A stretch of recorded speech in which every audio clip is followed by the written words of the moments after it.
बिस्मिल्लाहिर्रहमानिर्रहीम। अस्सलाम वालेकुम दोस्तों, उम्मीद करती हूँ कि आप सब खैरियत से होंगे। वेलकम है आपका मेरे YouTube channel cooking with Rubina में, जिसमें आज की हमारी रेसिपी कीमा फ्राज़बीन है। वीडियो स्टार्ट करने से पहले एक गुजारिश है कि प्लीज़ मेरे चैनल को सब्सक्राइब कर दें। सबसे पहले हम तकरीबन 3 अदद प्याज लेंगे और इसको ऑयल में थोड़ा सा पका लेंगे।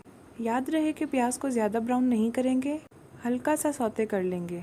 जब हमारी प्याज हल्की हल्की सी सौते हो जाएगी तो हम उसमें कीमा शामिल करेंगे और उसको भी थोड़ी देर के लिए पका लेंगे।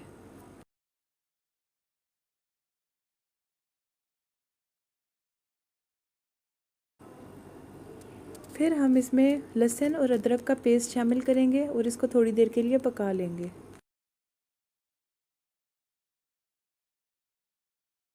जब हमारे कीमे का कलर चेंज हो जाएगा तो हम इसमें टमाटर शामिल करेंगे।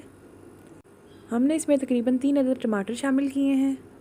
फिर मैंने यहाँ पे हरी मिर्चों का पेस्ट शामिल किया है और अदरक को बारीक बारीक काट कर इसके ऊपर से डाला है।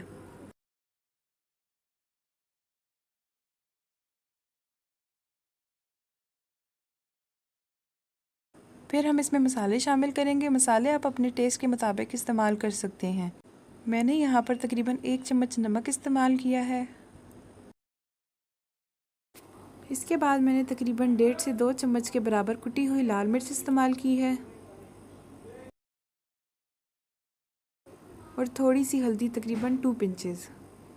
इन सब को अच्छी तरह से मिक्स कर लेंगे और थोड़ी देर के लिए दम पे छोड़ देंगे। जब हमारा कीमा पक जाएगा और इस शक्ल का हो जाएगा तो हम इसमें तकरीबन 1 चम्मच गरम मसाला शामिल करेंगे और उसको मिक्स कर लेंगे। अब हम फ्राज़बीन लेंगे और उसको इस तरह से बारीक बारीक काट लेंगे, जैसा कि आप लोग वीडियो में देख सकते हैं। फिर हमें तकरीबन 1 अदद प्याज, 2 अदद टमाटर, नमक, सूखा धनिया, हल्दी, कुटी हुई लाल मिर्च और लहसुन और अदरक का पेस्ट चाहिए होगा।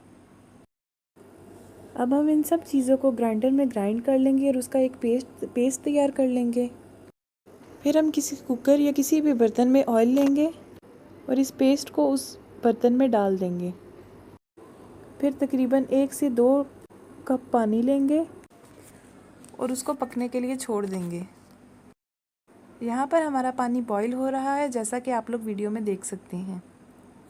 जब हमारा मसाला तैयार हो जाएगा तो हम इसमें फ्राज़बीन शामिल करेंगे और उसको अच्छी तरह से मिक्स कर लेंगे और उसको पकने के लिए छोड़ देंगे। रेसिपी में अगर आपको किसी भी किस्म की कन्फ्यूजन महसूस हो तो आप लोग बिला झिझक पूछ सकते हैं और कमेंट सेक्शन में अपना फीडबैक ज़रूर दिया करें। अगर आपको पानी की क्वांटिटी कम लग रही है तो आप लोग और पानी भी शामिल कर सकते हैं।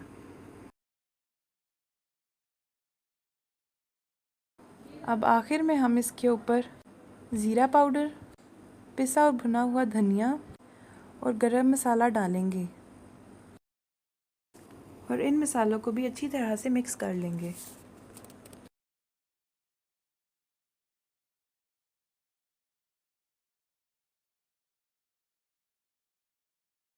यहाँ पर हमारा मज़ेदार सा सालन तैयार है।